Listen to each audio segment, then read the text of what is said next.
I'm dishing with musicians. I'm dishing with musicians. A talk show about history. I'm dishing with musicians. I'm dishing with musicians. Let's take a stroll down music history. That's what I'm talking about, folks. That right there. The kind of song that you write in 10 seconds because you don't have one. And then for some reason, it just sticks in your brain like smudge and you just can't delete it. I've tried, folks, I've written a better one and it just doesn't, I can't bring myself to it. I really can't. So that's where we're at tonight. Hi, how's it going? If you're watching on video, I'm waving. If you're listening on audio, I'm also waving currently. Great tuning in. Holy moly, we got tons of folks joining in already. Make sure to spread the word. If you could be a bird, sow the seed and do what it needs. I'm rhyming and I didn't mean to. I'm a poet and didn't know it, but my feet show it because they're Longfellows. Folks, do your part. Get the word out there. We're streaming to a bunch of different locations. This is a part of the Nebraska Performing Arts Hall of Fame. I'm so stoked to be a part of that, which is a 501c3. My father and I started that and we're inducting people, but I'm talking to musicians from all over the planet. You know, I mean, yes, it's a Nebraska influenced show. I'm from Nebraska. We're just providing great content. And tonight is awesome content for sure. I've got one of the great Midwest pickers and I am so stoked. I've been looking forward to this all month long. And I've been getting some really great people to say yes to this crazy experience. And I couldn't believe he did. He met my wife at a community radio convention or something along those lines. And they became buddies instantly. And I was introduced to his music and I'm like dumbfounded at how great he is. So this is a very, very fun night for me. And I hope it is for him. And I want you guys to make sure to comment in. This is an interactive experience. So you can comment your questions in and we'll do our part to answer. And for all you pickers out there, guitar players alike, mandolin players alike, and I bet he plays more stuff than those two instruments, please throw us your questions. I've got a million, but look, I want to hear from you guys. The more interactive we are with the audience listening, that's where the fun comes. So without further ado, I'll stop my yapping and get to the clapping. I'm like really rhyming tonight. I don't know why. This is great. Maybe this is when I become a freestyle hip hop artist tonight. This would really work. Ladies and gentlemen, Hayes Griffin in the house. Mr. Hayes, what's up, dog? Oh, with the pose. Yo. How's it going? Not too bad, my friend Mike. It is good to finally be here. Yes. Yes. And I love that you put musician by your name. That is perfect. It just like, yeah, man, I want people to know what I'm all about. Yeah, no doubt. You are all about that. That's incredible. Jonathan Raphael says, howdy. Oh, nice. Jonathan is one of my great buddies. He lives in Fortaleza, Brazil. Get out of here. He's tuning in from Brazil right now. Yeah, right now, man. We've gone international, folks. We have gone international. I'm stoked tonight. Man, this is great. Fantastic. Like I said, I've been waiting for this all month, man. And thank you so much for joining us and being a part of this. I don't even know where to start. You and I have so much in common. Not only that, I know the people listening tonight are going to just fall in love with you because your music is great. I've heard from a million people that you're a great person, which to me is 85% of the business. I think you're right about yeah. Am I wrong? If not more, you know what I mean? Yeah, that's right. Seriously. That's right. Most of the people that make it in this business, folks, are good, nice people. And they're fun to be. You got to be chill, right? That's right. You really got to take it as it comes. And I mean, we're going to talk about that. We're going to talk about the pandemic. I also want to pick your brain about what you've been eating lately because it's called Dishin with Musicians. It's a show about music and food. And I mean, yeah, we talk about food for a few minutes, whatever. But food seems to be an incredible thing right now because everybody's cooking. Everybody's like pandemic cooking. Yeah, it's been what I want to say, a more central thing in our lives, at least in my house, since the pandemic started, for sure. Incredible. So let's start here. I'm going to lay it out. Just, I didn't have an agenda tonight. I hate that. But I do want to talk about your earliest influences because everything you play, I love. Yeah. And I want to know, tell us about your very beginnings. Okay. So I started playing the guitar about age of 8 years old. My uncle was kind of like a guitar strummer in his like church praise band and stuff like that. And I saw him like he played the guitar at his house one time, and I thought that was the coolest thing ever, you know? Wow. So I talked about it for what I want to say enough months or whatever that the folks finally got me one, and immediately fell in love with folk music and stuff like that. My first teacher taught me a lot of like Gordon Lightfoot. Ooh, hey, not Like, easy stuff. Yeah, no, he had a lot of weird chord changes and stuff in there. Yeah. But then moved on to Doc Watson and Tony Rice. That was kind of like the next step for me. At what age, Doc Watson? Yeah, so I learned Black Mountain Rag when I was 12 years old, I think. Wow. Like his version of that. Yeah. Wow. Yeah, man. But Doc was a big influence on me. I was real big into the like cross picking style of flat picking guitar, you know? Yeah. So definitely a lot of Doc, a lot of Tony Rice, and then later moved on to like the modern greats like you and I were talking about before we hopped on here, like Brian Sutton and David Greer, and even getting into guys like Vince Gill. His Telecaster playing is one of the most like beautiful sounds. And and you know what? Like I've known people that have done sound for him. Yeah. And he's never consistent with his amps. He always is messing around with his sound, trying to dial it in. He was like, probably because he has like 20 million amplifiers. You know what I mean? Yeah. He totally does. But it's always an ever changing, like, so if you're obsessed with somebody like that, just get ready to be buying like 8,000 amps. I kind of made a deal with myself a while ago that I was just going to find the one rig, you know what I mean? Like the sound I landed on was a Fender Deluxe Reverb. And with a tube screamer, and that's it. Like maybe some compression on there on your telly. Yeah. How about reverb? You got a little reverb on that? I use the tank reverb on the amp. Love it. Cool. It's beautiful. Nice. But yeah, not a bad place to start. No. And I was an acoustic guitar player coming to electric guitar. So I don't have time to think about these things. Yeah. Right. I made the mistake of watching Jason Isbell's rig rundown. Oh man. And I think I spent like $1,000 on pedals after that, which is so stupid. Like I'm like, who am I? Like, yeah, I'm not gonna do that. And let's just get this straight, folks. If you're gonna buy pedals, you're not gonna sound like the guy. You know, I haven't found a pedal that's made me sound like Vince Gill yet. You know what I mean? So right. You better have the chops before you start. Yeah, that's why I practice every day. You know, right? Yeah. So just so the folks out there know, you talked a little bit about Doc Watson, and I want to go back to him for a second. I got to see him live at the Old Town School of Folk Music in about 2006, and I believe it might have been early. It might have been 2004 or 5.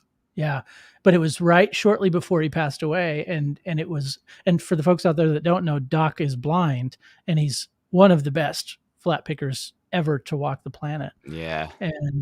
And boy, he destroyed it that night. It was something else. He had it right up until the day he died. Like there's, if you look at some of the footage from around the time he passed away, he was an extremely proficient guitar player in his 80s, which is so inspiring to see. Right. It befuddled me because it was like, okay, somebody's helping this guy on stage. Okay. He doesn't look very good.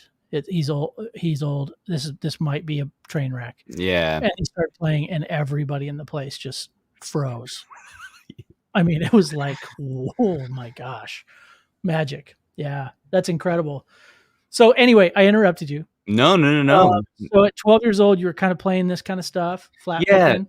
Getting into that stuff. And my guitar teacher at the time had a few other students. He taught all instruments, like mandolin, banjo, guitar stuff. So he kind of assembled a band of musicians that played all the different instruments. And we kind of did some gigs. We opened up for the Bluegrass Cardinals at one point, which was this group from the 80s that I really loved. Oh, nice. Yeah, but it was like what do I want to say, like VFW Hall gigs and stuff like that, you know. Now, what place in the planet are we talking about? Ohio. I forgot to mention that. Yeah, I'm originally from. My folks are from down in southeastern Ohio, around. Yeah, Chillicothe is probably the closest town. Wow. Okay. Yeah, and then I grew up about 40 miles east of Columbus, Ohio. Okay. And which was prime bluegrass country, you know what I mean? Because we're like right at the Appalachian foothills right there. We border Kentucky. Like there was a strong like country music culture around there, you know? Yeah.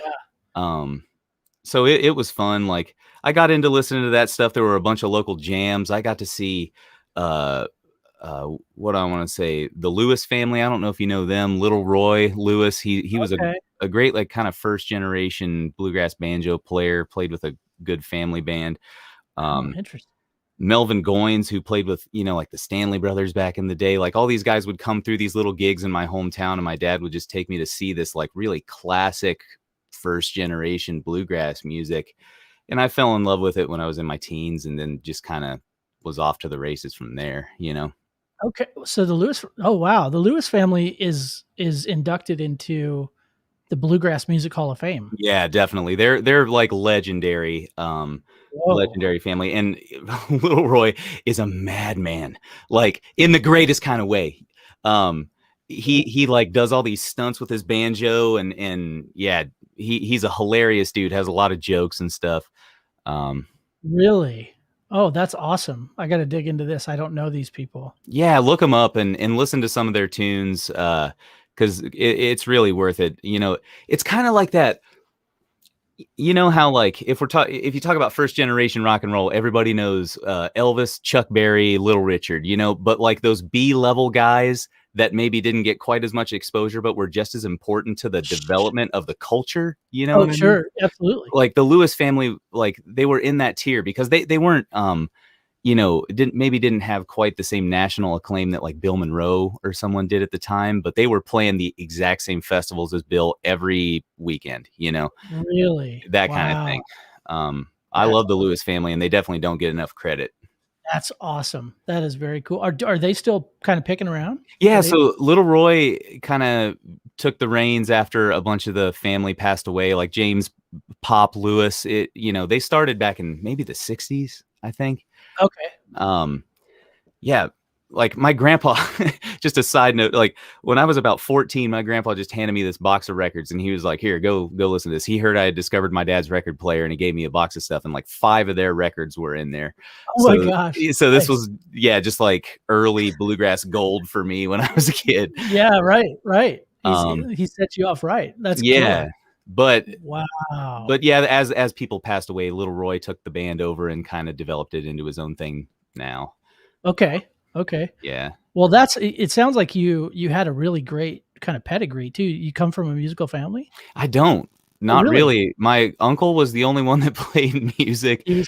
Okay. Yeah, but I got to give my parents credit. They were super supportive, and you know, they saw that I had an interest in it and was invested in it. So they paid for lessons all through like high school and everything. And it was, you know, yeah, I had a slew of great teachers and was really privileged in that way. So it wasn't like, you know, that legendary story where people are like, I was born this way. Yeah. You know, I found a 2-string banjo on a porch. And I had the best help. I'll tell you that. That's killer. Hey, that's great, man. Well, you've turned it into something great. So that's all that matters. That's really cool. I appreciate you saying that. Yeah, that's awesome. So then so that sets us at what age? So like you're Oh, I'm about like 17, 18 at this point. Yeah. So you're just kind of popping off the true bluegrass sound. Yeah. So did you have a bluegrass band at that time? I was playing in high school. I played a little bit with that teacher's band that I was talking about. And then one of the guys from that band, he ended up becoming my best friend, Jacob Hawkins. If you're watching out there, I love you, buddy. He's the best. He was obsessed with Sam Bush. He was a mandolin player, and I was the flat picker and loved Tony Rice. You know, so we'd get together and like play any of that stuff. And Killer. I just saw Sam Bush not too long ago. dude, Sam is he's legendary, man. I love that dude. Yeah. We went to Rocky Grass with our kids, which was like, should we be doing this? Of course. and then we get there and we're like, there's families everywhere. This is amazing. Like it wasn't like free Tibet, you know. Exactly. It wasn't like my experience in San Francisco. It was like, I mean, which you can like find that pocket at Rocky Grass, you know what I mean? You can. But it is very family safe, you know. Rage Against the Machine was not about to start. No, yeah. So we were good. The kids loved it. It was their first experience with like the mountains around them and bluegrass playing, and it was just beautiful. Yeah. I've never been to Rocky Grass, but I went to Telluride with my buddy Jacob when I was I was a sophomore in college, which was, I guess, kind of the next phase after what we're talking about there. Yeah. There was a college close to my hometown in Central Ohio called Denison University. Big shout out to Denison. They have a bluegrass program at the college. And and I started talking with some of their professors and going to jams out there, and like this, you know, led to that. And I ended up going to school there and going through the bluegrass program, which was a really ridiculously cool experience. Like they took us on gigs to Georgia and to IBMA and to all these kinds of things. So wow, I didn't realize that existed. This is incredible. There are a handful of yes, Jacob is on here. Yes, Jacob Hobbs. Look, check this out, folks. Yeah, we got Jacob. Hey, bud, Telluride was great. That's amazing. Yeah, we had a great time. We got to see Tony Rice play with Alison Krauss and Union Station that year. That was legendary. Gosh. Yeah, that is legendary. Jeez, man, that's incredible. A college teaches. That's crazy to me. Yeah, there are a couple schools across the country now, like the Berkeley College of Music in Boston has kind of like a acoustic roots music program like that. Okay. Cool. South Plains College in Texas has a bluegrass program. East Tennessee State in Johnsonville, right? Tennessee has one. There's a few of them, a smattering across the country, and it's kind of becoming a thing. You know what I mean? People are starting to kind of see the value in. I think it's starting to expand beyond bluegrass, even in some ways, and more into just like American music in general. We're starting to take vernacular folk music seriously in that way and want to study it and preserve it and do all these kind of things. You know? and know that you can call it a career. Yeah, exactly. That's crazy. I love it. Yeah. Hey, your dad says hello. I got to put that. Hey, Dad. Shout out to my son.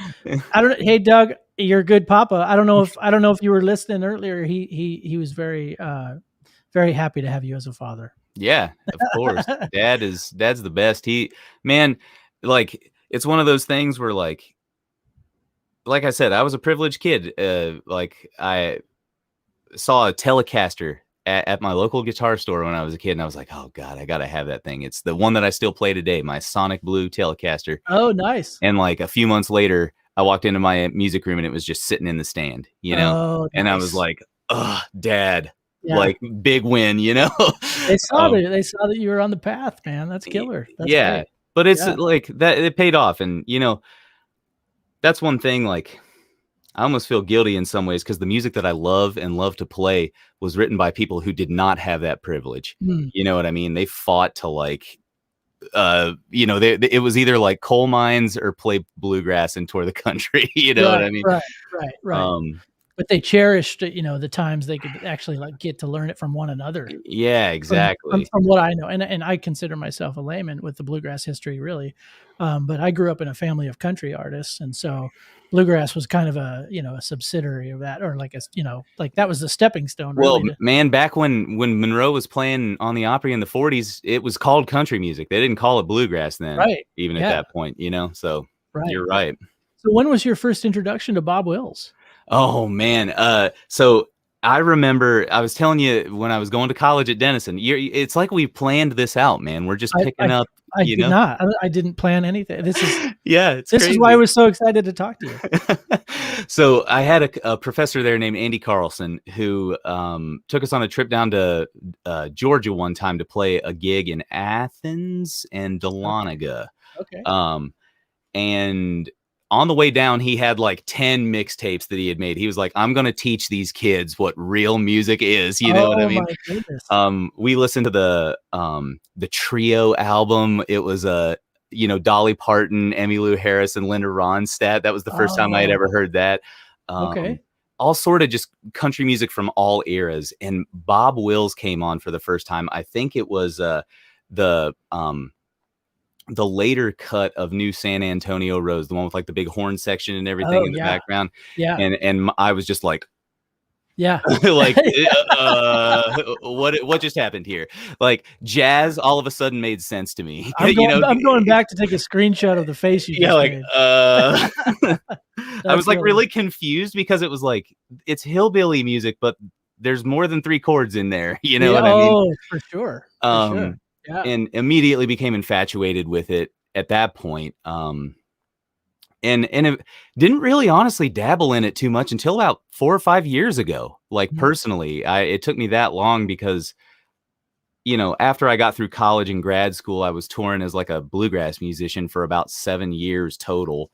Okay. And it was mostly just straight ahead bluegrass stuff, acoustic flat top guitar. I didn't have time to practice my electric mandolin, if you know what I'm saying, on the road. Yeah. But once we moved to Grand Rapids up here and I had time to settle in, I was like, this is the music that I've always wanted to make and never had the chance to. Oh, okay.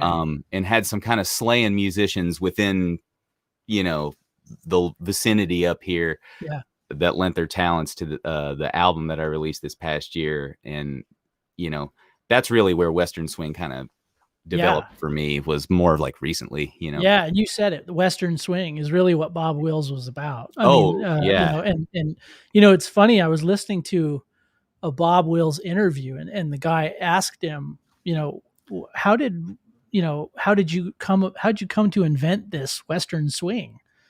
And he really doesn't like to take credit for it. No, because there were technically, Milton Brown and his musical Brownies were the first Western swing band. It was not Bob Wills and his Texas Playboys. Okay. So that's interesting. There was another group called Skillet Lickers. The Skillet Lickers. Yeah. And like a lot of people see them as like almost like proto Western swing. Like they were the first one that had the combination of instruments and everything. So like, yeah, there's this great book, man. I'm blanking on the title of it, but Dr. Jean Boyd is the author's name, Jean Boyd. She kind of has like some of the defining academic works on Western swing out there. And she straightened a lot of that stuff out kind of in my timeline. Was it Dance All Night? Yes. Yeah. Okay. Those other Southwestern swing bands called Dance All Night. Dance All Night. That's one of them. And then there's another book that's kind of like more of an anthology of the total history of Western swing. The Jazz of the Southwest? Yes, the Jazz of the Southwest. Cool. Nice. And those 2 books are constant references for me, because if I'm looking for a new bit of music, that first one that you mentioned, Dance All Night, it's kind of like a discography of bands that you've never heard of. It's like what we mentioned a while ago, like those B-level bands that they weren't Bob Wills, Spade Cooley, or any of the, the like top tier bands, but they were the ones that developed the culture essentially. Yeah. Nice. Yeah. It's funny because, and hats off to him that he doesn't necessarily take the credit for it. Of course. Even though I think he probably reaped the most benefit from it. Absolutely. Right.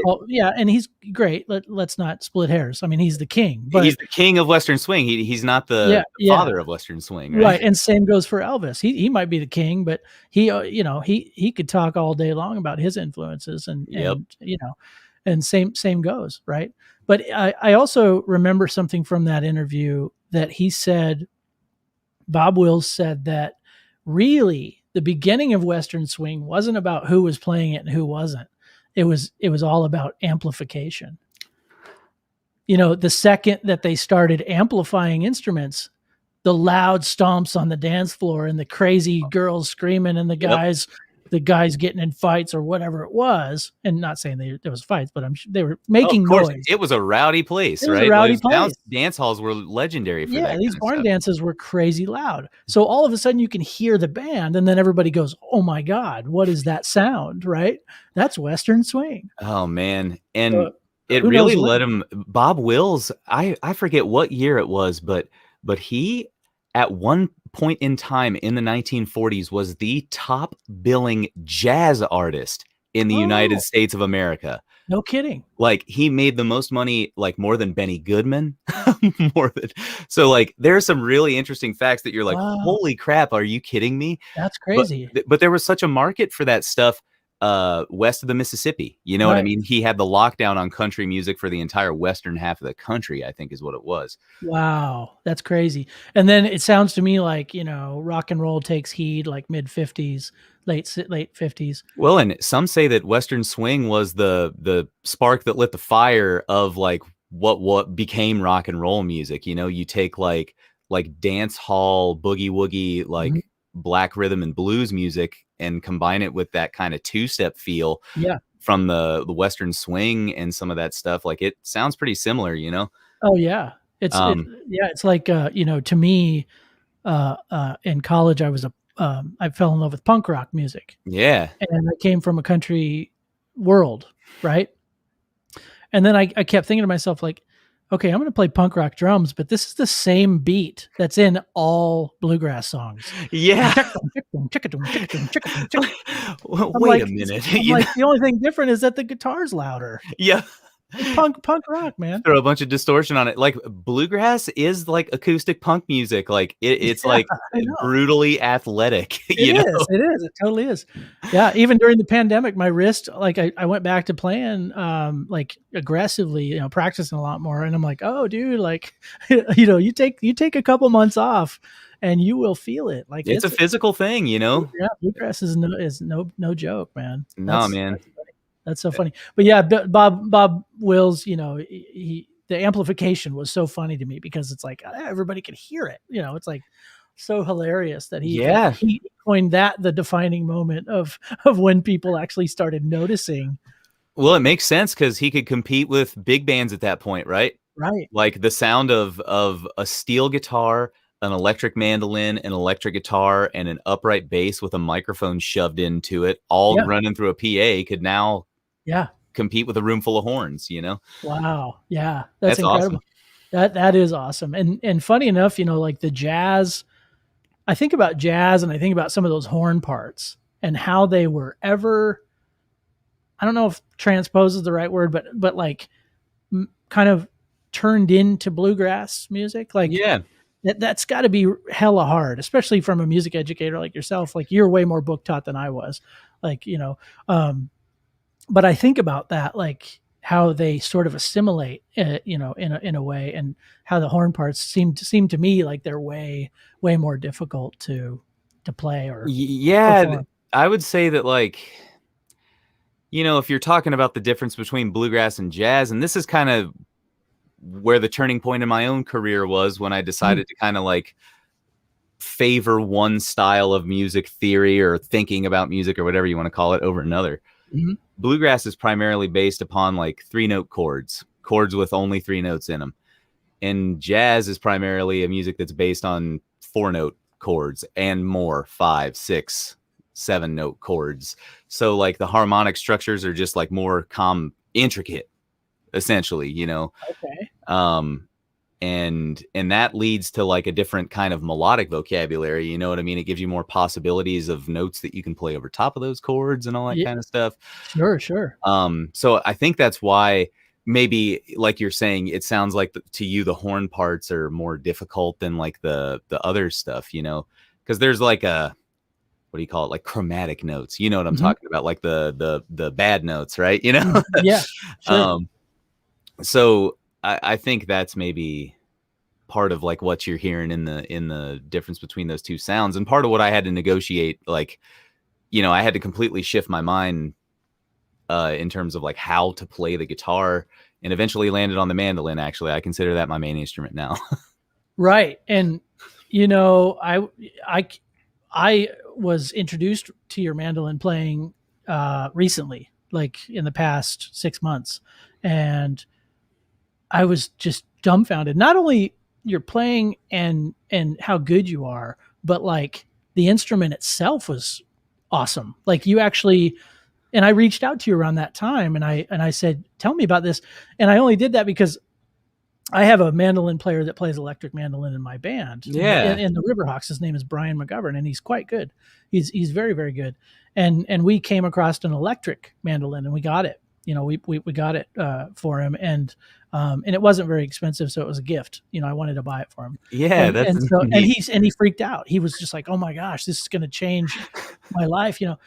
But yours, I noticed something very interesting. Like you have what I would assimilate to, for you guitar players out there, a Rickenbacker slanted fret layout, right? Yeah, exactly. Okay. Tell me about that. Yeah, so if my buddy Jacob Hawkins is still on here, I give him all the credit for this. So, oh, really? Okay. So, like, you know, when I was in college and touring and doing this stuff, Jacob was becoming a luthier. Oh, right. Okay. So he has a sweet rig at his house, and one day in college I became obsessed with Tiny Moore's music. Tiny Moore is the mandolin player for Bob Wills and his Texas Playboys from 46 to 50. Okay. And he's Jonathan, electric mandolin is the best instrument ever. He's totally right. He's an electric mandolinist in Brazil. That's his deal. Oh, nice. But Tiny Moore is the guy that kind of inspired us to build this thing. And Jacob, he likes to tinker, and he had some cool ideas that he had learned over the years, and they call it like a multi-scale instrument. Like the slanted frets, or some people say like fan fret instrument now. Okay, I'm gonna show people this because it's sick. It's really great.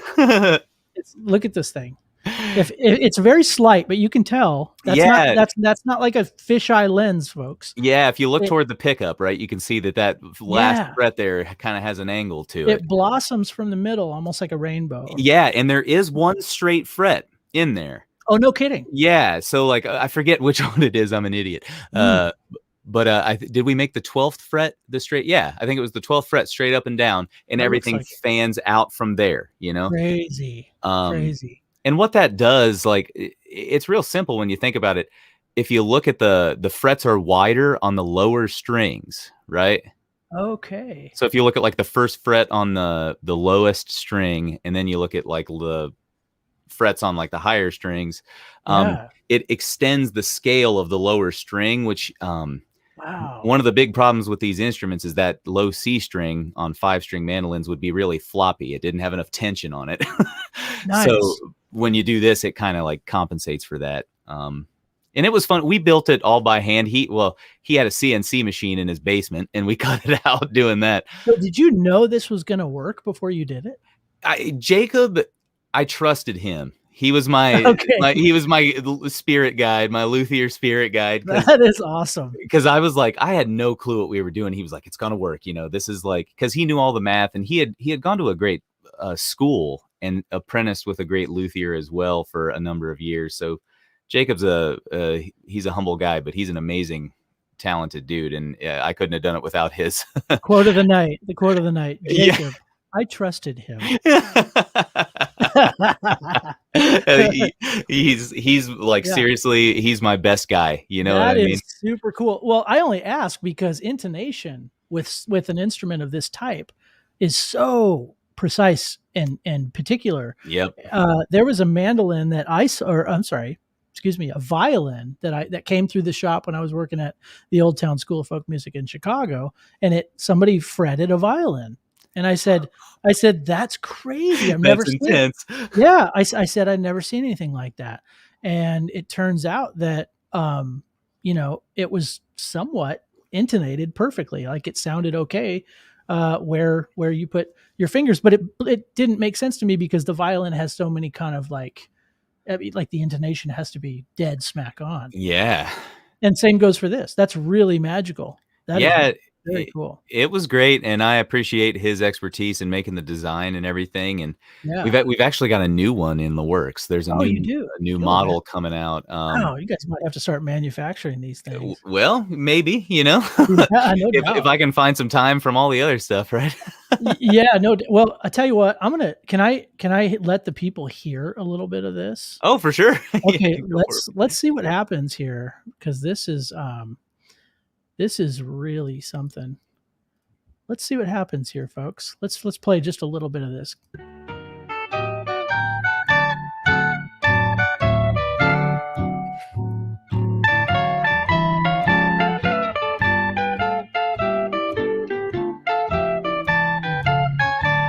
Oh,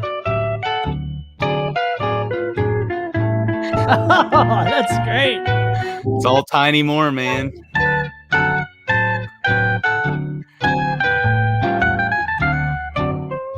Oh, it's almost more intonated than a real mandolin. Yeah, well, that's the goal. Wow.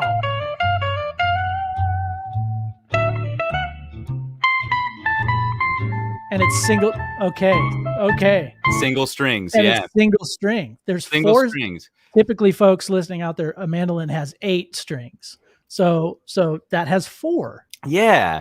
And it's interesting because like Tiny Moore was kind of one of the dudes that started doing that to his mandolin. Yeah. Gibson had a model back in the day. It was the EM 150, and it was an 8-string mandolin with a Charlie Christian style pickup in it. No kidding.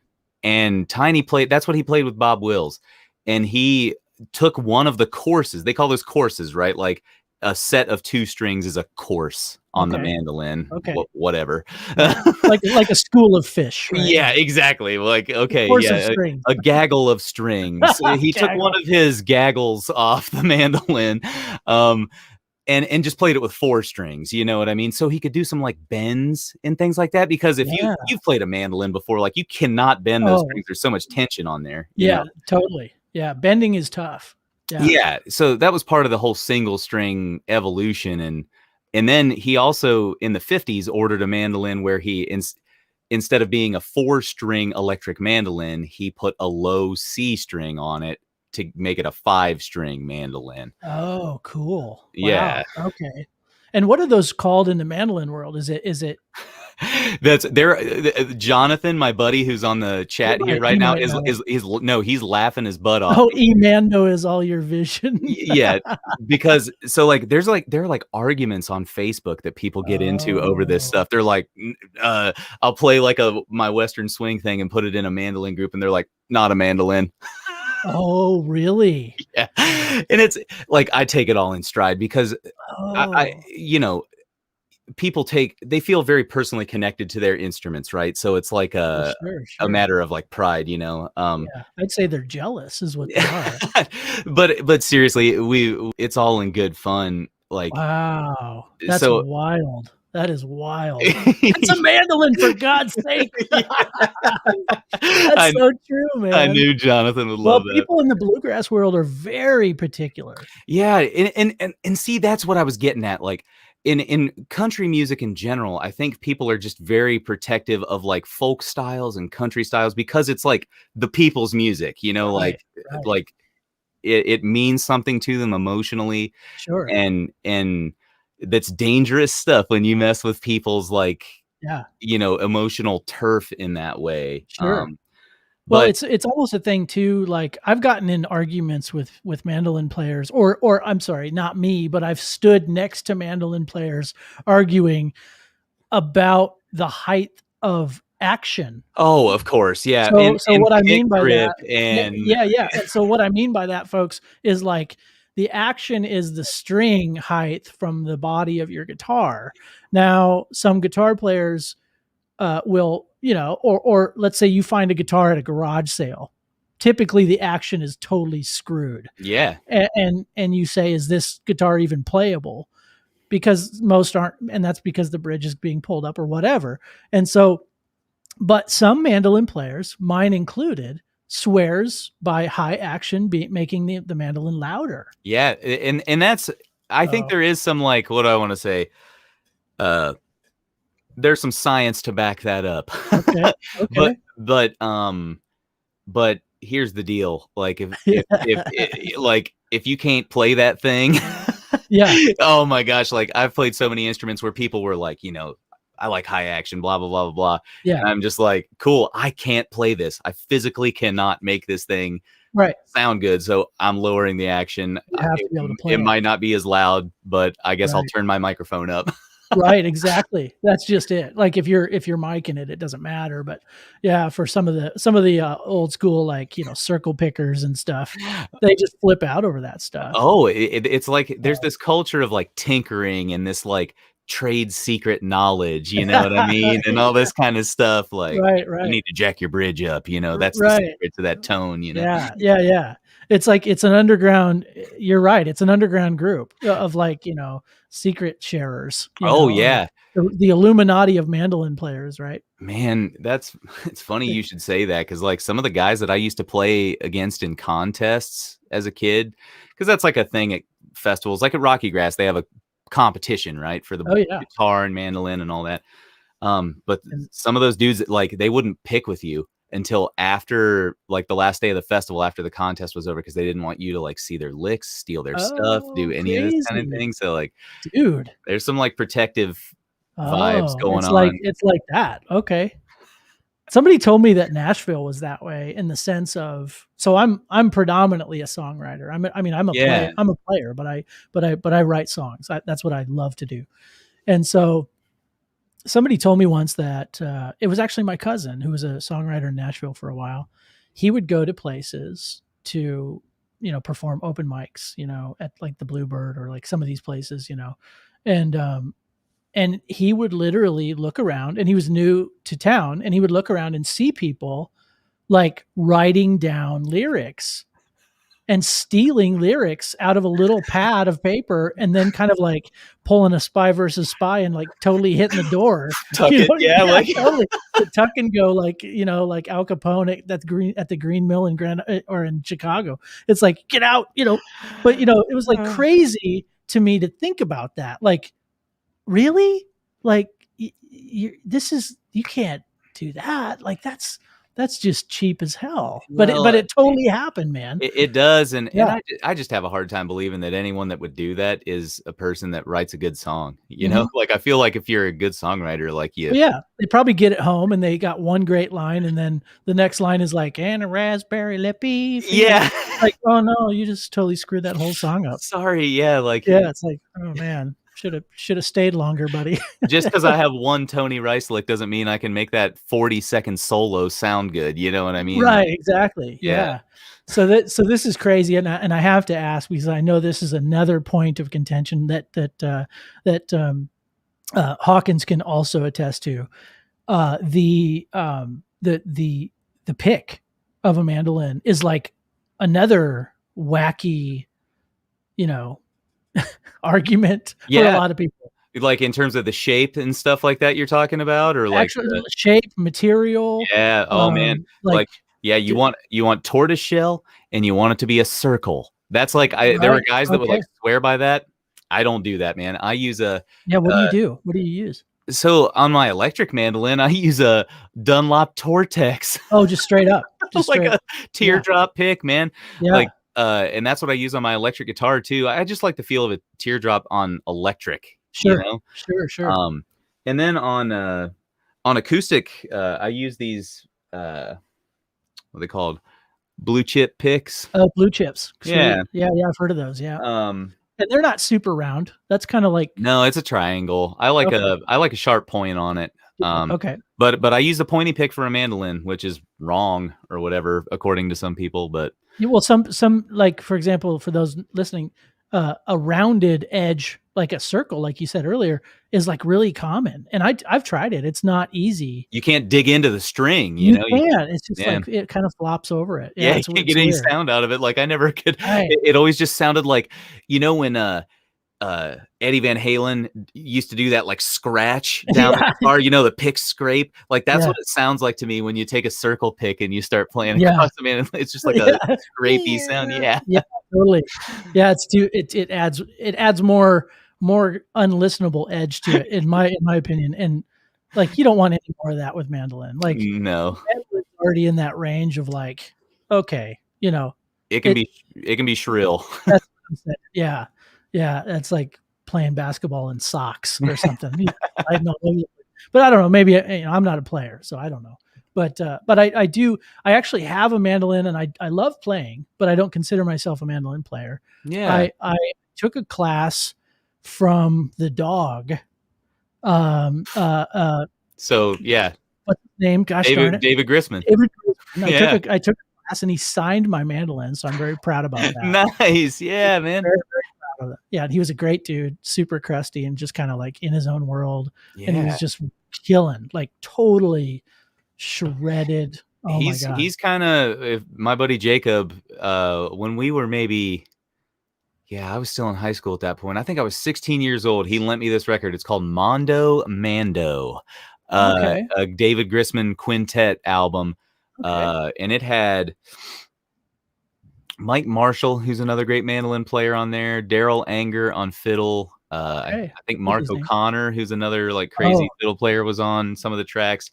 That record changed my life. It was like, because David Griffin, he like invented his own like style of bluegrass, right, or whatever, like dog music, like jazz, klezmer mixed with jazz, mixed with bluegrass. It's great.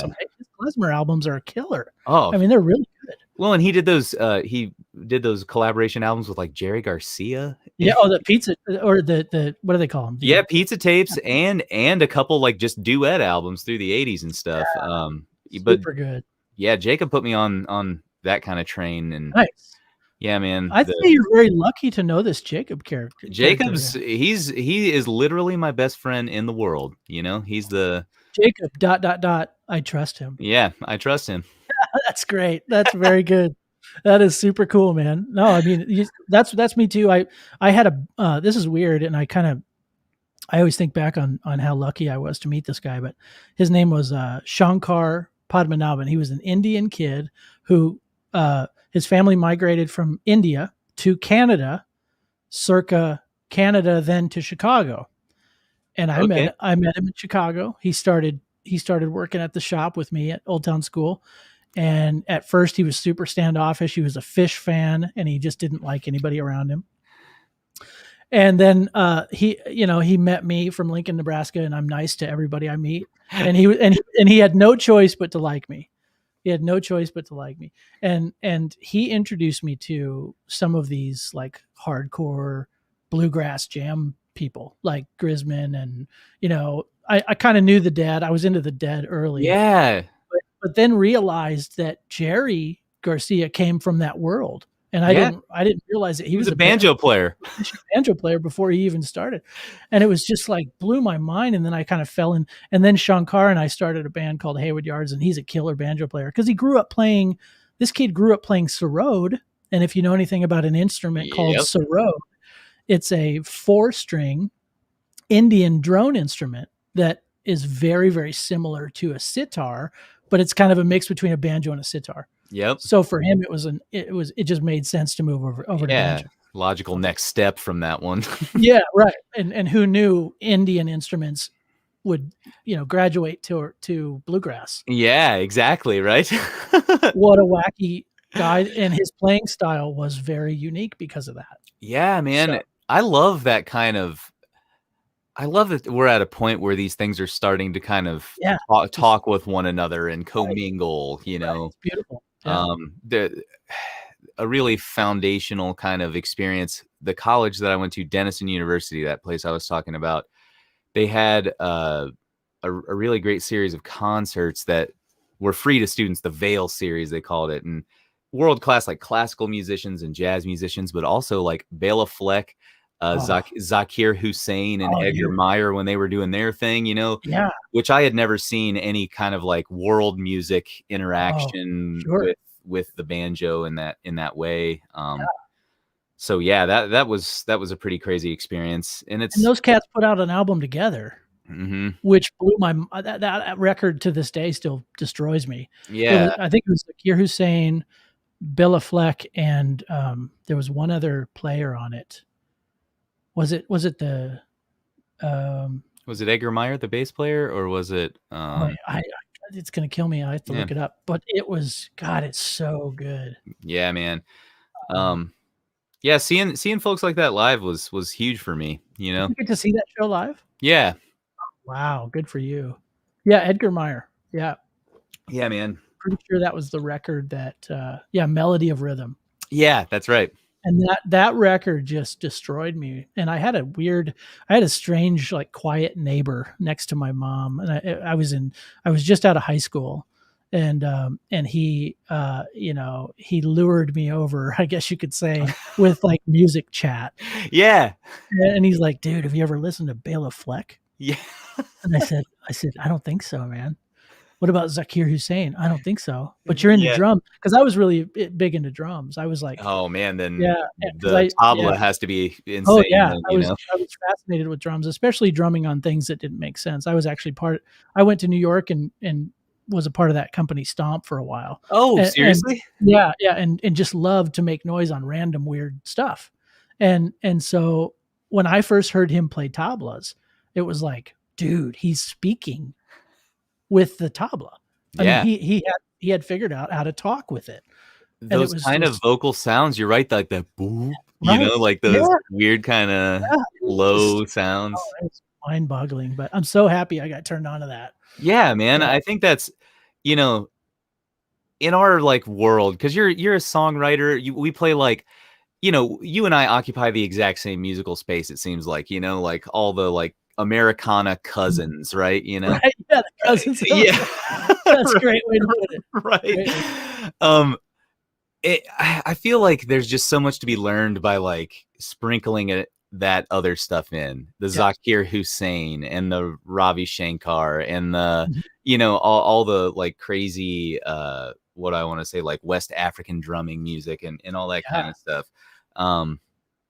Yeah, man, there's a lot to kind of Like Paul Simon touched a lot on that. yeah, exactly. And It's interact rhythm. with it in a authentic way, you know? Yeah, it's wild. It's like the melting pot of like great sounds that actually make people move and feel. It's Yeah. very cool, man. Yeah. Very crazy cool. So let's talk a little bit about so we went through your sort of lineage and where and how you got to where you're at. Yeah.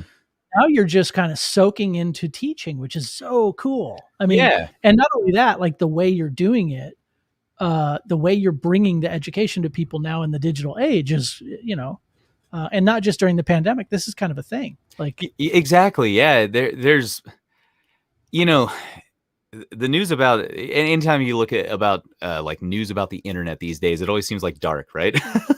But I think there is a bright spot in the educational realm that I'm starting to occupy. Like I've found this community of people that crave an online interaction and don't have the time. They don't have a teacher in their area or don't have the time to take lessons in person and stuff like that. So there's this really great network of people literally all around the world that I've come to kind of meet up with. And I really got started in this like online music journey with Magnus Zetterlund. I mentioned him to you before the call, my Swedish buddy. What a great name. Yeah, Magnus, man. He's the man. He's got this really great like baritone voice. Like it's so like soothing to listen to one of his lessons on YouTube, you know? Oh, that's great. He runs a website called Mandolin Secrets. If you want to look him up, Mandolin Secrets, yeah, cool. the YouTube channel is Mandolin I Secrets. forgot to put our little scrolling banner up, and I'm going to do that. Oh, nice! Look at that. Do that. Yeah, and I forgot to, I don't want to interrupt you because I want to talk about this. No, guy. I want to talk about this, man. Donate, right? Is Yeah, that what we're talking about? Well, it is, and we're a nonprofit, and these things cost a lot of money, and we don't have a lot of money now that the performance has kind of stopped. But I do want to mention that we do have a PayPal and we do have a Venmo. Throw us like $1 or $2, even if you I know times are hard, but if you can't, don't. But do if you can. No, that's I'm But calling anyway, on all my buddies. Like, I know that all of my folks listening out there will totally make a donation to this because it's it's a worthwhile cause, you thank know. you, man. Yeah, it's a 501c3, and this is all going towards more interviews with kick-ass people like Hayes and inducting people in Nebraska. So please do what you can. Anyway, my bad. I forgot to throw that out No, there. that's an amazing cause, and I'm glad that we took a pause for that, my friend, because having worked in the nonprofit world myself, it's important. It's important. You know all about it. Of course, man. Yeah, Of course. yeah, for sure. So tell us about this Swedish Oh, show. yeah. mandolinsecrets.com. So Mandolin Magnus got with me kind of in late summer 2020. I had already been doing some I had some online YouTube lessons that were more just like advertisements to get Skype lessons. You know what I mean? Okay. So I teach people online, like one-on-one predominantly, but Magnus kind of sucked me into this world of video course teaching, and he has a like community, essentially like a membership service that you pay for every month. Oh, really? Yeah. Okay. And you get access to, he has all this free content on YouTube. Yeah. But you get access to all the tablature, backup tracks. There's a community forum in there where people can help each other with problems and post videos of themselves playing. Oh, that's sweet. Yeah, it's Mandolin Secrets is seriously one of the best things that I've come into contact with in the last decade of my life, and I'm so thankful for Magnus.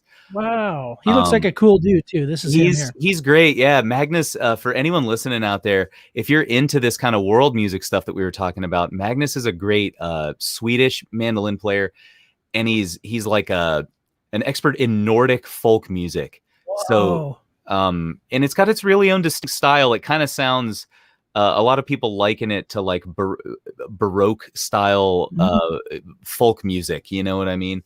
Nice. But yeah, Magnus is great. He's a great jazz mandolin player as well. But yeah, I started teaching, making videos for him because he was scaling the website. Like, we have a high enough membership now to where he couldn't keep up with all the content. Oh, So wow. we kind of partnered up, and he welcomed me into the community, and I'm so happy to be there. It's a, kind of my main focus as far as online teaching goes right now. Is he overseas?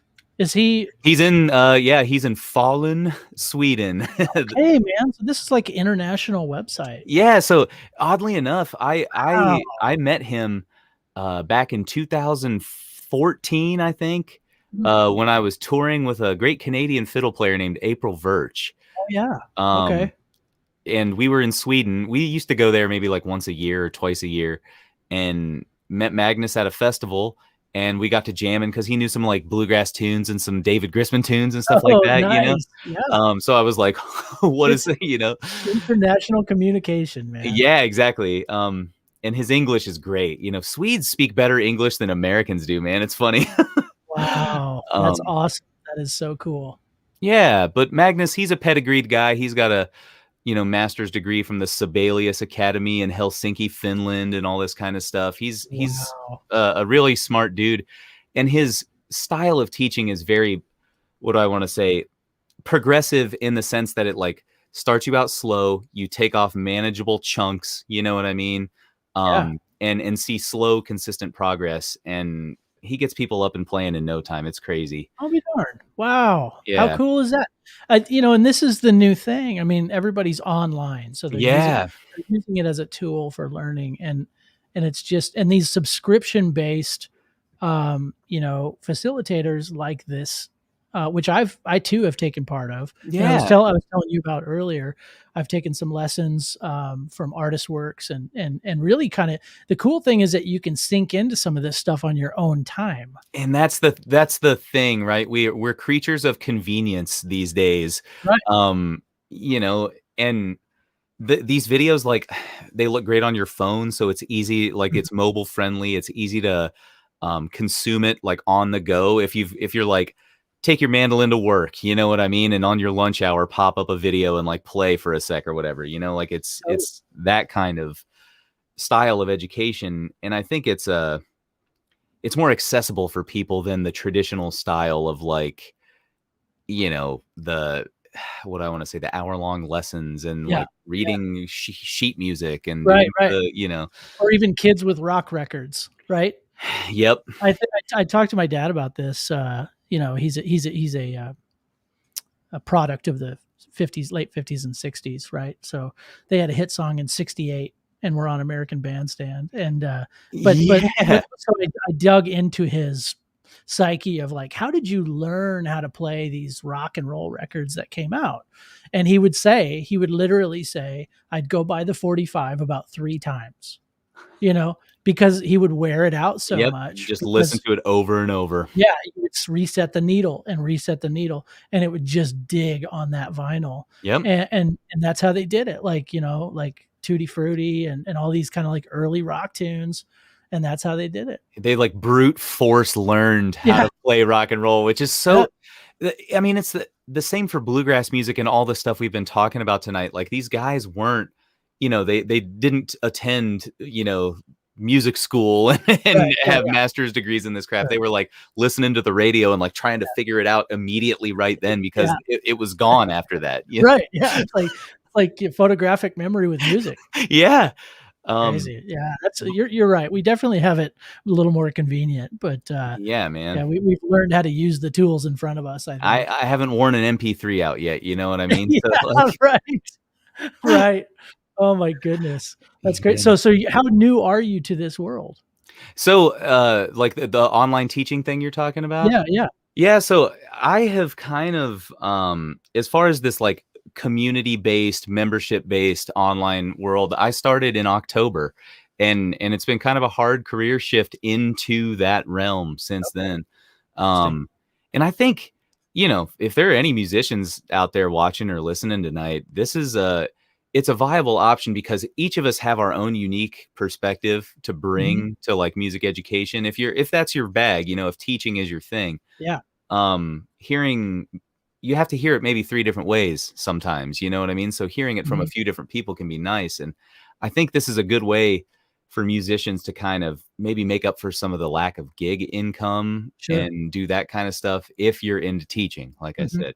Yeah. I think a lot of people have kind of done that, a lot of players that I knew that were gigging pretty full time have now sort of defaulted to teaching, which, in a lot of respects can be very cool for a guy like me. I mean, I took lessons with this killer player from Nashville, and I'm like, it's like that would never have happened before. Of course, because you can't, like you said, you drive. Nashville's a 20-hour drive from you, my friend. So no doubt. I mean, it's like.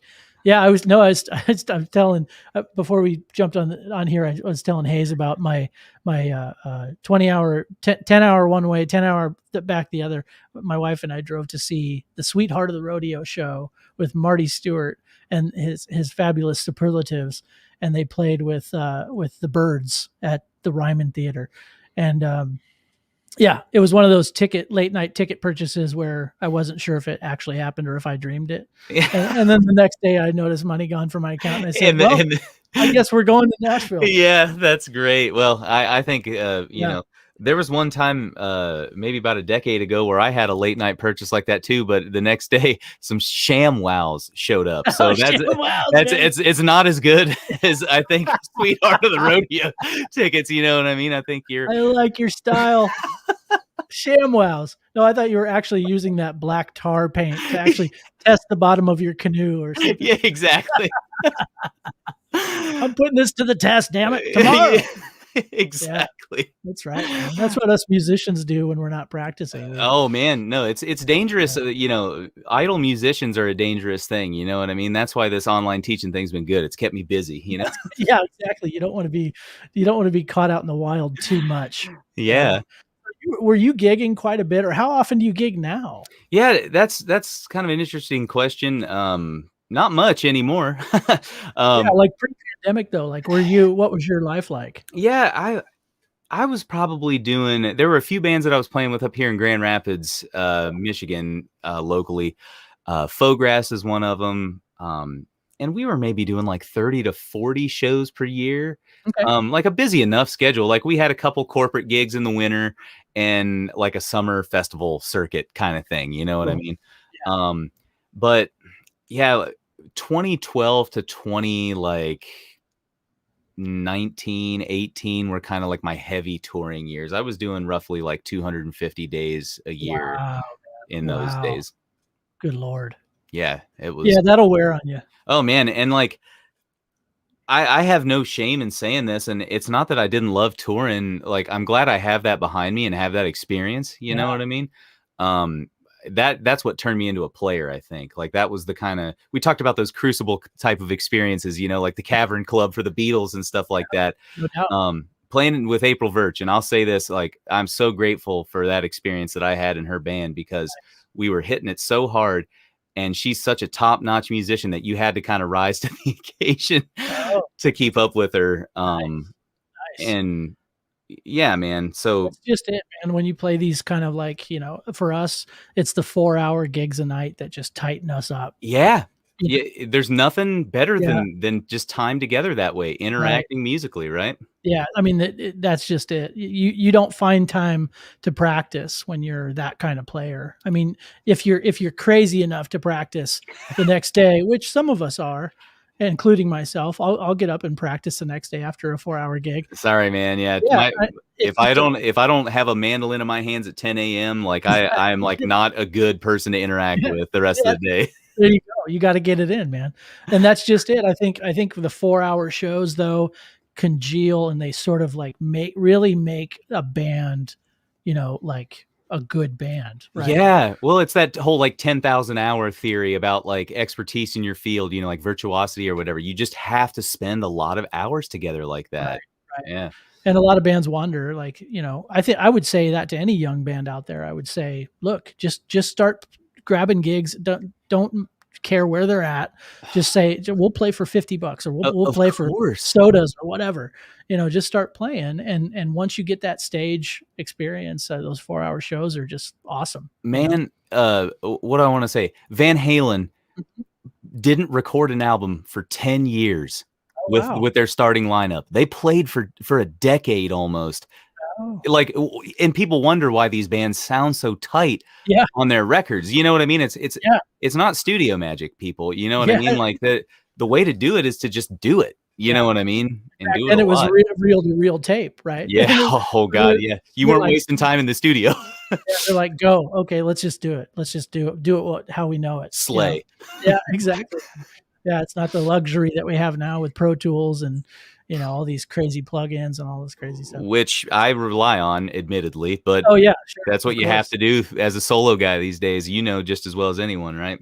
Well, it's true, you know, and ever more so now that, you know, I own a marketing company here in Lincoln, Nebraska, but I also, you know, I'm a musician that I play, you know, 70 to 90 shows a year. Yeah. And so we're busy playing, but I also use it to parlay. You know, the marketing company makes our posters. They make our websites. They help the artists on our label. You know, they figure out search engine optimization and all this kind of stuff. And like we were talking about earlier, anymore these days, you're not just an artist. Like, if you're looking to be an artist and a musician in this world today, you better learn how to make websites. You better learn how to do Photoshop and Illustrator. You better, you know, figure out like how to market yourself. Oh man, social media marketing. I hate to say it, like stop using your social media accounts as users. You know what I mean? Immediately, you have to figure it out as a business. You know? Yeah, it's true. But you're totally right, man. And that's one thing that I regret. Like, college programs don't typically give that to students. They're like, play music, you know, that'll carry you into your career. And then these kids, they get out of school and they're like, what do I do? Yeah. You know? How do I play music? Yeah. And I think you're absolutely right. All the students that I have that are serious about pursuing it. I have a great student named Aiden Schnell right now. He's an amazing guitar player, and you'll probably be seeing from him in the next couple of years. Nice. But he's, you know, we've been talking about this kind of stuff, and it's like, I'm like, man, figure out lighting and how to use a camera. You know what I mean? Like I love your setup. Like Mike, you've got the practical light right behind your head. It creates some separation from your background. You've got the full coverage, soft light on the face. Like, you're framing it up well, my friend. Like, your video setup is great. I'm telling you, this didn't come overnight. No. And you have to you have to be deliberate about learning about it and all that kind of stuff. But It's true, man. Especially during the pandemic, it's like, oh God, like how do people get the right sound for streaming? You know, like what did question. What did you go through? Yeah, man. That's hilarious because, when the pandemic started, I'm ashamed to even admit this kind of stuff. When the pandemic started, people were like making a run on grocery stores for like toilet paper and peanut butter and all this kind of stuff. I was on sweetwater.com. Like I need a video capture card for my camera. I need an audio interface. I need this. I need that, and I was like making the podcasters package or whatever. You probably got there early because you kind of knew what you needed. Well, and I saw it coming. I was like, we're shutting down, Sure. All the iRigs went flying off the shelves. Man, I was going to say there was only one kind of capture card I was able to get for my camera because the rest of them were sold out. But yeah, I figured it out. I had already started because I was making, I think I told you at that point I was managing 88.1 FM WYCE. Yeah. Community radio. Community radio people. Yeah. And listen to I gotta say this too. KZUM, Twyla has been spinning my album. Twyla, nice. Yeah, Twyla's awesome. Carrie, I love all you folks. 89.3 FM in Lincoln, Nebraska. That's community killer. Radio is essential to people like me in these efforts. Like it's part of your multimedia package. It's part of like, you got to get good with video. You got to send your album to the community radio station. You got to make the Instagram posts and learn how to, like you were saying, use Photoshop and do all that stuff. Like, it's a jack of all trades situation. And I like it because I have the control, but at some point, once again, if there are musicians listening out there, you're going to have to assemble a team. Mm-hmm.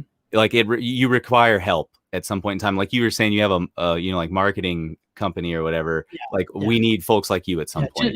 Just befriend, lay it all out on a piece of paper and say, I need a buddy that is a good videographer. I need a good friend that can maybe do audio. Because you can afford it. You can literally afford it, In my case, I don't have many friends, so I just learned how to do everything. But no, I'm just kidding. I relied on a lot of people. I just last week started working with someone to edit my videos. Before that, it was all solo action. Really? Cool. And it's a hard road to go because it's like I joked about a while ago.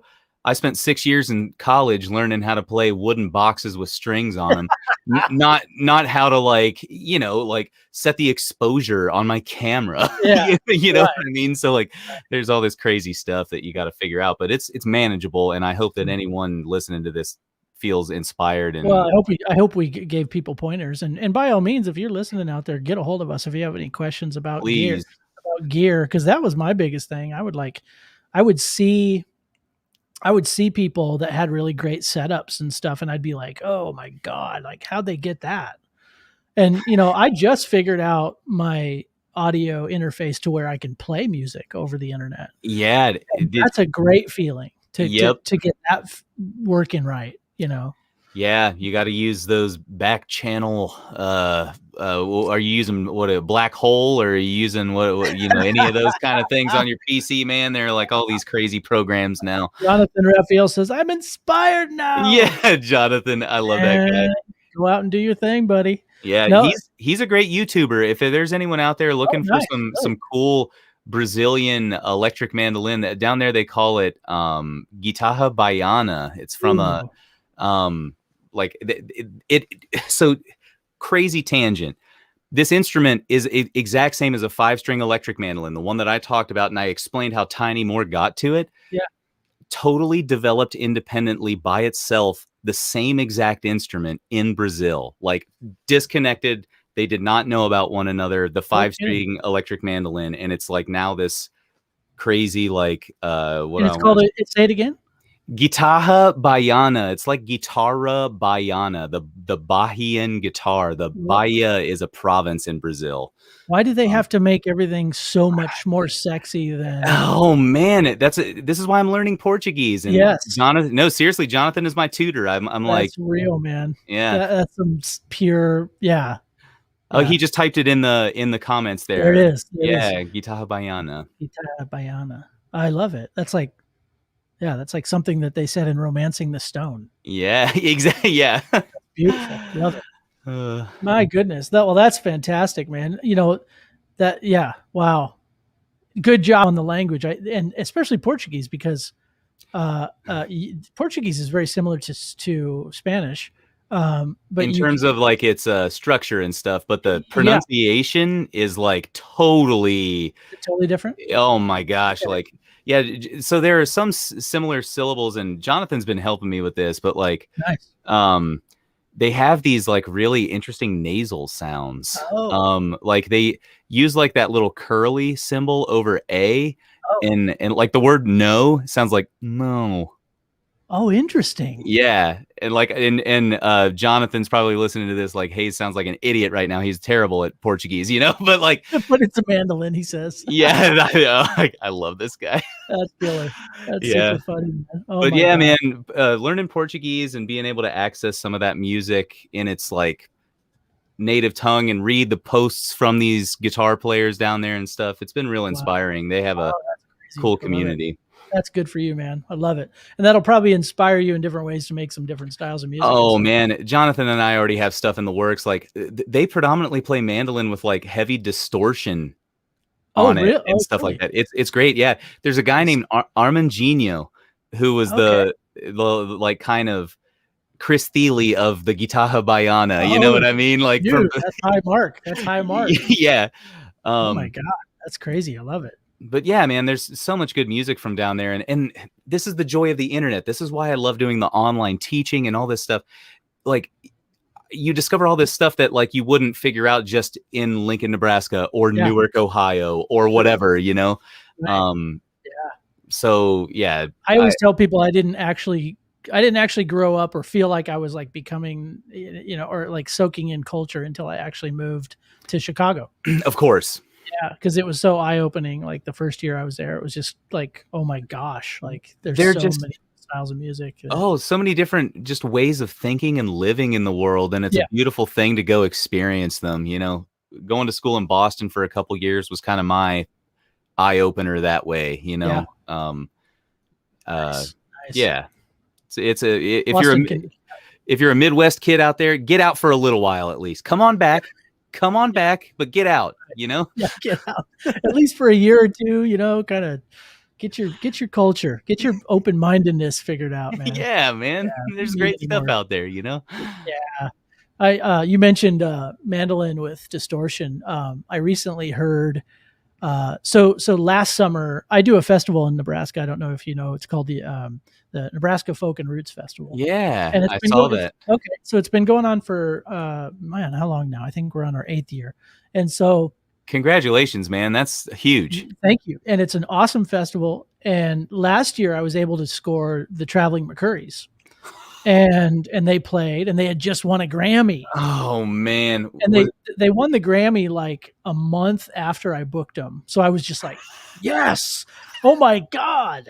Because their price went way. It would have been double. Yeah, they boomed. Like they literally were just like, yeah. Like that's how those people that were invested in GameStop earlier this week felt. Right. You know what I mean? Yeah. They were like, score. That's how I felt. I scored. They had just won a Grammy a month after I booked them, and they played Nebraska before, but it had been a while. And I could have got Del at the time, but there was something that didn't work out, and we ended up not being able to get Del McCurry, the father, which he's incredible. If you don't know who Del McCurry is, he's a bluegrass legend. And my second instrument was the banjo, and I picked up the banjo because I heard the song "High on a Mountain" that he sang. Like, exactly. Like, and that tenor voice will blow your head off, man. It's great stuff. Yeah, they played a festival in Nebraska. I don't know why I'm telling you this story. It's kind of weird, but I own the two microphones that were in front of them that somebody sold me, and they specifically told me these were used at this concert that I have a bootleg of. And I'm like, oh, that to me adds like history and value, Mojo.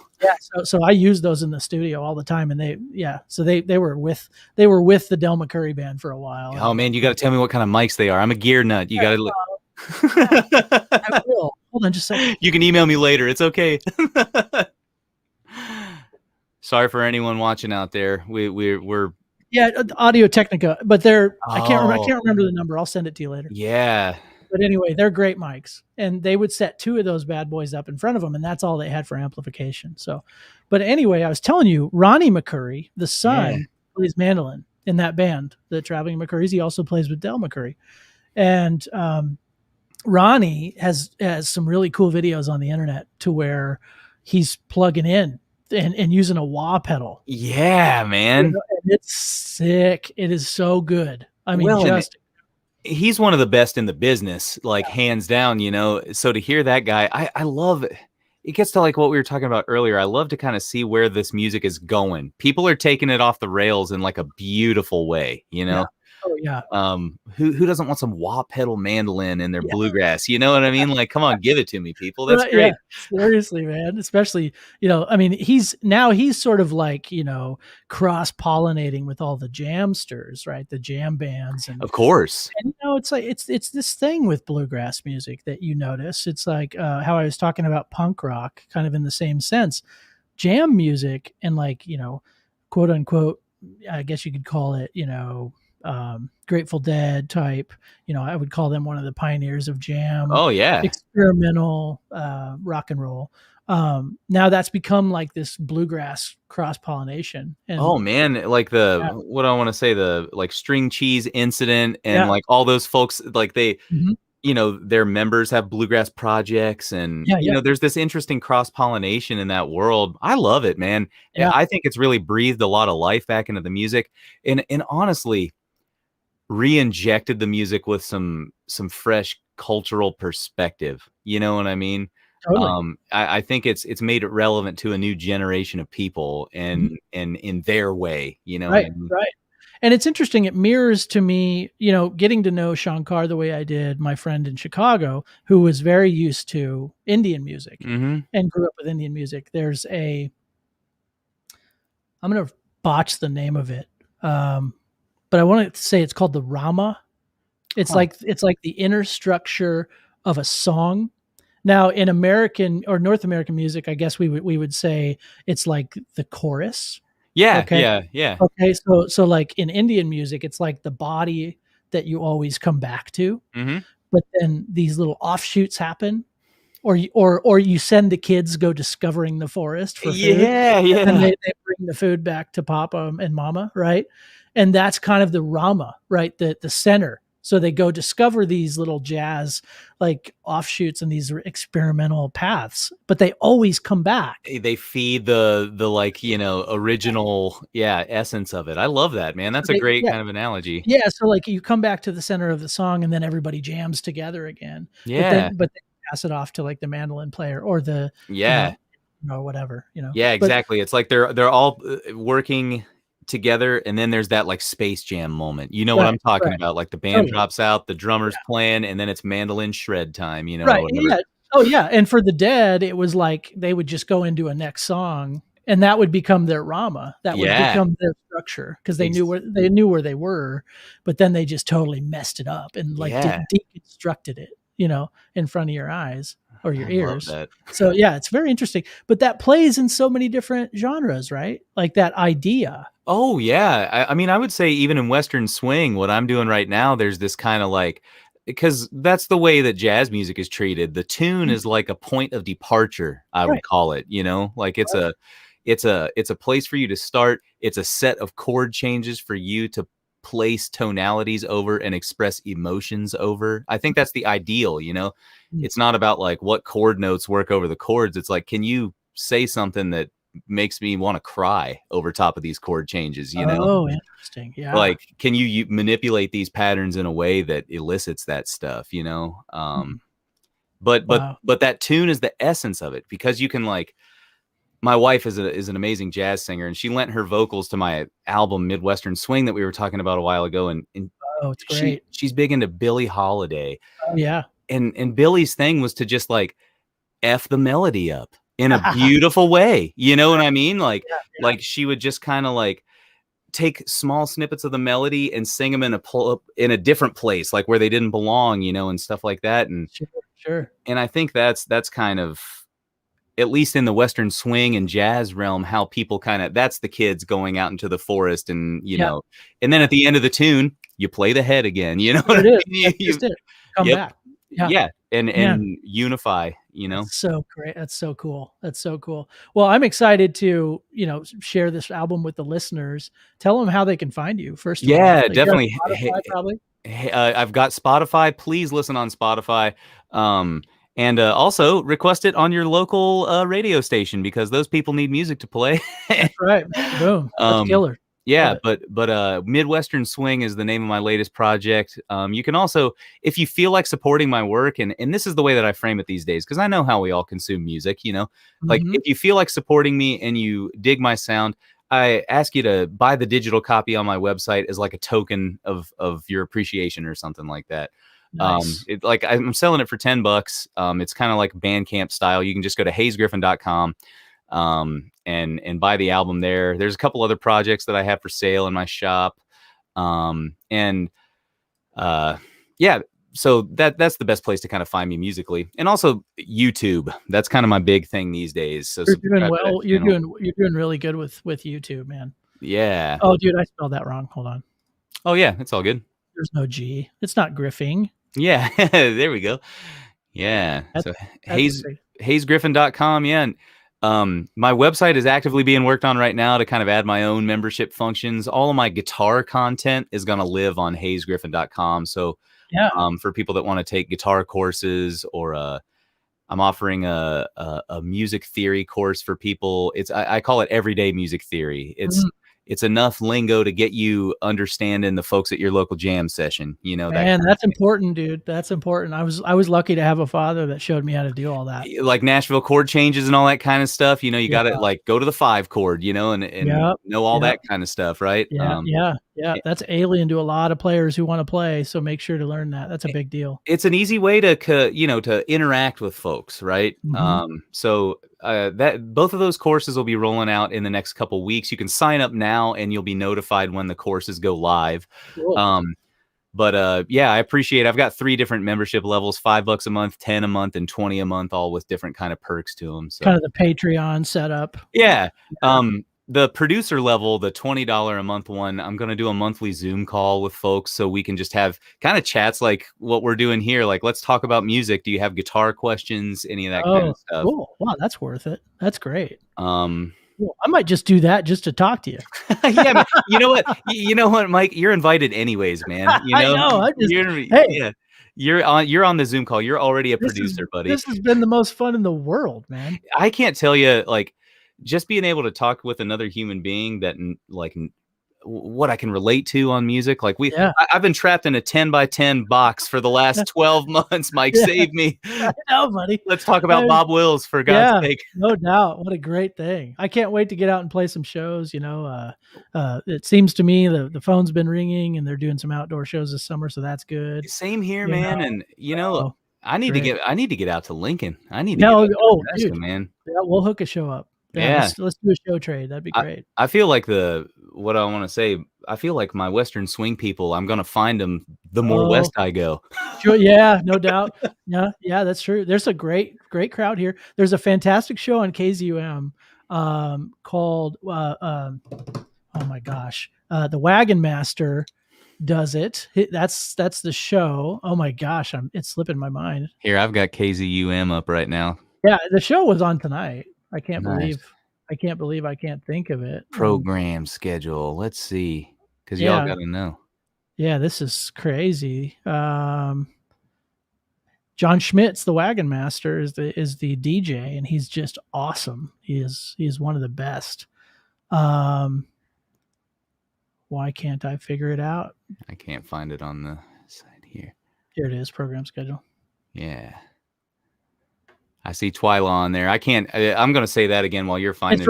It's right before Twyla. Oh, cool. Twyla is... Oh, the Hayride. Sorry. My hero. Gosh, it's legend. I know it's legendary. My wife just yelled at me. God darn it. Hey, Carrie, come on. Get this boy in line.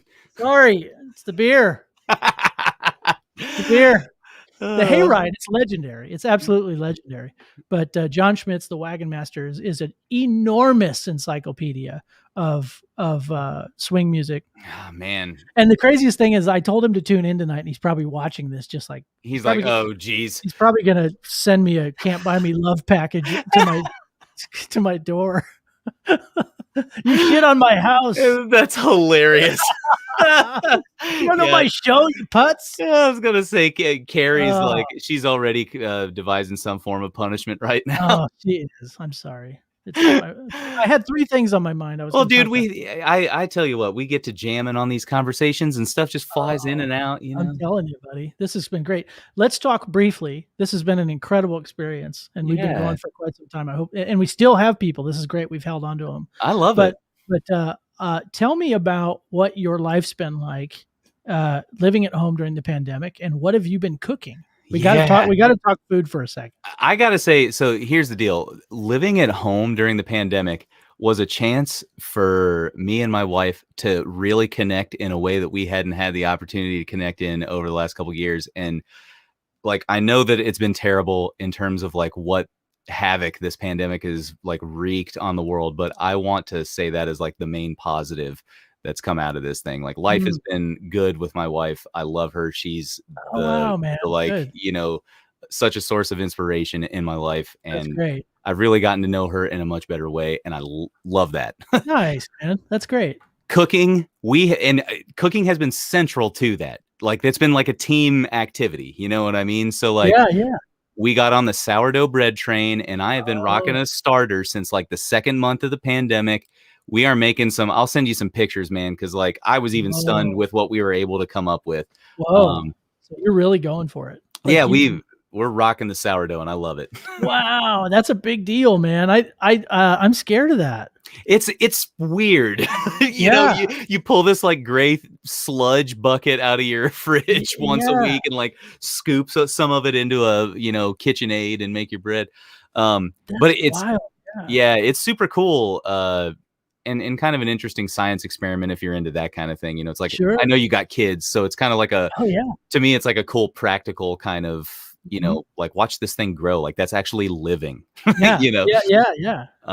That's so wild. We've been doing that and getting into a lot of like, my wife's an amazing baker, so she's obviously in the bread products, but we've really been going for the Indian food, like curries and stuff like that, trying to unlock that palette, like making your own. Making our own. That's what you've been going for it, man. It's and it's hard. Like making an Indian meal is like 12 steps and sometimes takes like 2 days, totally. That's not an easy feat. Oh man, Katie says I need you to bring some sourdough starter to Ohio. You bet, Katie. That's my buddy Jacob's wife. She's awesome. Can you mail a starter? I mean, probably in this cold weather, sure. Yeah, exactly. Right. It probably would work. I guess, because I keep mine in the fridge during the week because you want to like otherwise you have to feed it every 12 hours if you keep it out, which gets to be like a chore, Wow. Yeah. It's like your own little like sea monkeys or something. Yeah. And it's kind of, it did get to the point where that was a pain and we were like, okay, we need to figure out a new system here. Wow. Fascinating. Interesting. But yeah, it's the part of the weekly routine and I love it. That's great, man. Well, cooking has been, we call the show Dishin with Musicians. And I thought it'd be kind of a fun, like side angle to talk food because everybody, musicians in general, I'm always interested in what musicians eat because, 9 times out of 10, we're on the go. We're like Subway. We have or we have like a quick recipe that we throw, like I've got something called gamace that I make quite a bit. And it's, my mom and grandmother used to make it quite a bit. It's like sauerkraut, potato gravy kind of mishmash. Ooh. And you just kind of throw it all together and it's called gamace. And it's just like the greatest thing in the world, but it's easy to make. It's quick to make. And it's always been something in our family that we always come back to. But musicians, like back in college, I was making the weirdest stuff in the world, Oh, I was eating terrible food in college. I weighed 260 pounds when I was in college. Like, get out of here. Really? Yeah, dude.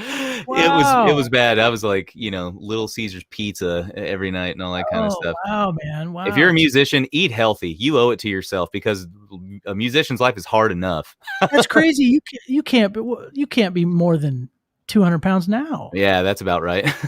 My gosh, man. That's like dropping a whole person off of you. Yeah, no, Oh, good it for was you. yeah, well, thank you. But Yeah. it was the road life was hard enough. Yeah, Like I man. said. For sure, for sure.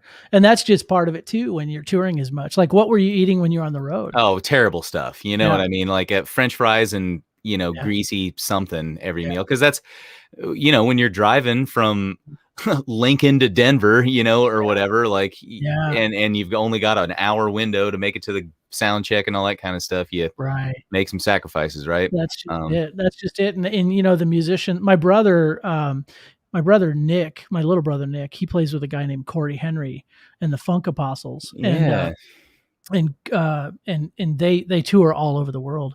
But he has made a really interesting kind of vow to himself to eat better and to like take care of his body. And it's been really inspiring to me, to watch and listen to him, do that. I hate to say it, I love a cold beer as much as any guy and all that kind of stuff. But like, my road life at the beginning looked more like, party style, and toward the end looked more like I was exercising at every hotel. I was eating oatmeal for breakfast and a salad for lunch, and doing all that kind of stuff. Like, you got to do it. I bet it helped your energy level too. Oh, it's amazing what it'll do for you that way. I think there are those unfortunate stereotypes about what musicians' life is supposed to be. You know what I mean? And like, you ain't gonna last long, folks, if you're drinking a bottle of Jack Daniels every night. I'm just gonna tell you that right now. Right. Yep. We've seen that story play out. Yeah, Too many. It's what all the country songs are about that we play. Yeah, exactly. Right. Yeah. It was funny. Like, like an hour before you and I jumped on, I was just sitting here and I wrote a song because I was listening to some Bob Wills and I was like, just picking out little things. So funny. But man. It was just about like, some of the lyrics were just totally about that. Oh yeah. Bizarre. Gosh, I love that stuff. Just bizarre little one-liners that they came up with. But that's fascinating, man. I think eating good now, especially during the pandemic, has been interesting for everybody. I mean, we've been really sinking into making some fun dishes too at the house. I got an air fryer, so I'm kind of like on that path. My wife has been talking about that. Like, what's been your experience? Like, what's the go-to dish in the air fryer? I was giddy about making chicken wings. Yeah, that's kind of the thing, right? Well, and we're talking about eating healthier. In the air fryer, it's not as bad for not you. as oily, right? Not as oily and greasy and deep fat fried or whatever. And there's certain things that I can't give up. Like that's one of them. Tacos and chicken wings. I mean, I like to slip once in a while and eat terrible. Yeah. But chicken wings in the air fryer is actually really good. I mean, we figured it out, and there's some certain sauces we kind of started perfecting, and we've been knocking out some chicken wings lately. We're kind of on that air fryer kick, and it's cool to have like your hits, right? Yeah, like the things that you can do well, like for sure. Because like I'm sure that those chicken wings are better than most of the ones you would get in a restaurant anywhere. They are. They totally. And I've now perfected it, the timing of it all to figure out how to get the right crunch on the crust. And it's like, dude, I probably won't. Air fryer is good to make some Brazilian coxinhas. Yeah, you gotta look this thing up. It's filled with chicken and cheese. It's like a fried. It looks almost like a teardrop, Oh, really? Yeah. Coxinhas. I've never heard of it. Yeah. Brazilian coxinhas. Yeah. Man, wow. Very cool. Well, this is great. I'm learning something here. So I'm gonna try that. So I'm really into making just weird stuff. Yeah, I bet you could find a recipe for that online. I've looked it up at Jonathan's suggestion. Nice, man. That's great. I'm down to try whatever. And it's it's one of these things that like a lot of people kind of geeked out over, especially after the holidays. I have a feeling a lot of people got air fryers for Christmas, including myself, so it was kind of like this, let's jump on the bandwagon of what we can make, We've tried, I've made some like donut holes and some weird stuff like that. Yeah. Have you done fries in there yet? Like, do you do fries in there? You can. I haven't tried it yet. Yeah. I haven't gotten to that yet. No. I'm interested in that. You know, yeah, let me yeah. know. I'll take a picture and send it to you. And I would assume it's the same, Yeah. probably a healthier fry. I don't know, Mike. You're the air fryer expert. Hey, well, I'm getting to that point. I haven't tried that one yet. I haven't tried the most obvious stuff, Yeah. like we're going to go for the fries and, tater tots or whatever. For sure. I haven't gotten there yet. So, but we'll see. I've been trying the weird stuff first. I think that's great, man. Yeah, it's been going really good. But I love to cook. I'm like you. I think that the heart's in the kitchen, and like I love cooking with my wife, and we have such a blast. And we listen to music when we're doing it. Yeah, it's just a great time to kind of check in and kind of be present. You know what I mean? Oh, totally. It's definitely brought a lot of great times together, and and I hope it sounds to me like more people have done that during the pandemic for sure. Yeah, so you got to take what little small joys you can. No doubt, man, no doubt.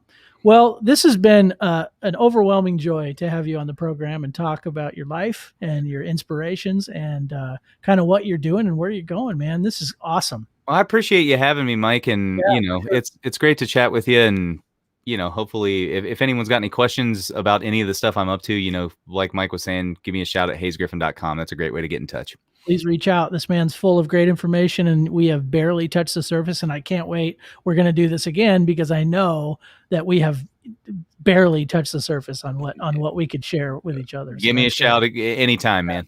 Well, it's a newfound friendship, and I'm so stoked that we got to meet tonight and have a chat. Thanks for tuning in, all the friends and the family. You got some great folks. It's a guy named Sam James Dank with the coolest last name in the world. Yeah. He just says cool. Cool, baby. You're totally right. You're totally right. Cool. Totally right, Mr. Dank. Yeah. That's what my son always says when he comes downstairs. I'm like, hey, Jack, how you feeling tonight? Pretty dank. Yeah, that's awesome. Yeah. Okay. I think that sums it up. Mr. Dank just said it, man. Well, hey, thanks again, Hayes, and we'll touch base as we cruise into the future, and I'm sure you and I will cross paths once again. Sounds good, my friend. I can't wait. Buddy. All right, man. Until then, peace out, bro. Take it easy, Mike. Thank you. Bye-bye. I'm dishing with musicians. I'm dishing with musicians. A talk show about history.